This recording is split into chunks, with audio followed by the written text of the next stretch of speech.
If a little dust or something got in the kid's eye and he started rubbing it, is that a good thing or a bad thing for a kid to do? Pretty much rubbing the eye is never a good thing.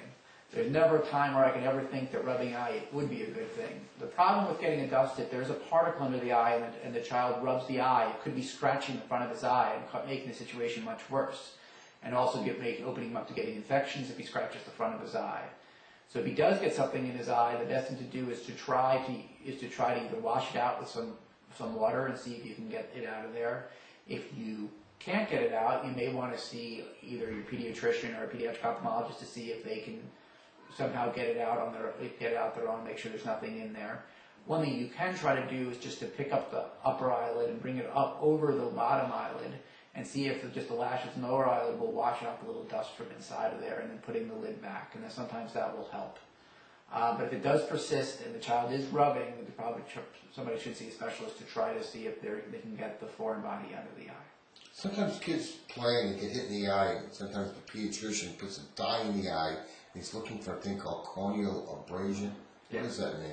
Corneal abrasion just means a scratch on the front of the eye. Just like if you fell down and scratched your skin, it'd be kind of raw and hurt. However, the front of the eye has many more nerve endings and it's much more painful. Luckily, the cornea heals very quickly, so most time in kids, even within a day or two, it will all be completely healed. When there is a corneal abrasion, you worry about infection happening. Most of the time there is an infection happening, but sometimes antibiotic drops are given depending upon what caused the scratch to prevent an infection. Unfortunately, the pain that's caused by it can be severe, but not much helps to stop that pain. There are anesthetic drops that we use in the office. However, they are not used at home because with repeated use, they can stop the area from healing and actually make the situation worse. What's the best way to prevent most eye injuries? Best way to prevent most eye injuries is to wear protective eyewear. If your child wears glasses, they should keep them on for all sports.